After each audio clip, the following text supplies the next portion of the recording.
আমরা আশা করব যে আগামীর দিনগুলোতে আপনাদের নেতৃত্বে এই জাতি সামনের দিকে এগিয়ে যাবে ইনশাআল্লাহ। যার দায়িত্ব যত বড় সমাজে তার জিজ্ঞাসাও হবে তত গভীর।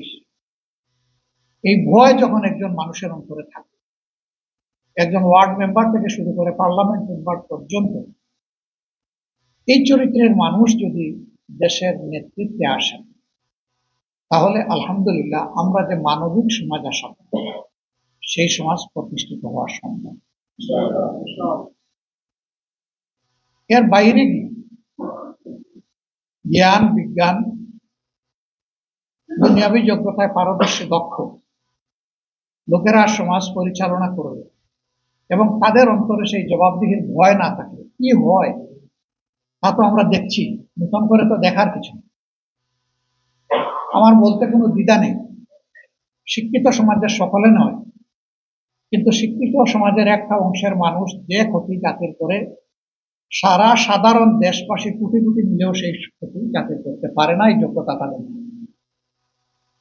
কলমের কুচায় একজন মানুষের জাতির কিসমত যেভাবে ধসে পড়ে, 1 কোটি মানুষ একত্রিত হয়েও সেই ক্ষতিটা করতে পারে। এই ক্ষেত্রেও উলামায়ে কেরামের বিশেষ দায়িত্ব রয়েছে জাতিকে জাগ্রত করা, সতর্ক করা।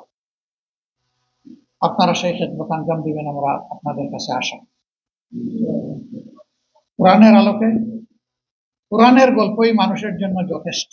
এখানে আহসানুল কাসাস আছে, সুন্দর সুন্দর জীবন ঘনিষ্ঠ গল্প আছে। এই গল্পগুলো মানব জাতির জন্য আল্লাহর পক্ষ থেকে নিয়ামত হিসেবে উপহার, যে এইরকমই অতীতে মানুষগুলোর সাথে আল্লাহ তাআলা হয় তার রহমত বর্ষণ করে সাহায্য করেছেন, অথবা তাদের দুর্বৃত্তপনার কারণে আল্লাহ তাআলা তাদেরকে শায়েস্তা করেছেন। এটি যথেষ্ট, এর বাইরে আর কোনো গল্প আমাদের আনার প্রয়োজন যতদিন কিয়ামত না হবে, যেহেতু এটা আল্লাহ তাআলার পক্ষ থেকে সর্বশেষ বিধান, মহান স্রষ্টা। সারা জিন্দেগি এই গল্পগুলা বললেও গল্পের যে হাকিকত এটা আমরা শেষ করতে পারবো না উপলব্ধি। এটা একটা কন্টিনিউয়াস প্রসেস। আল্লাহ তাআলা আমাদেরকে তাওফিক দান করুন।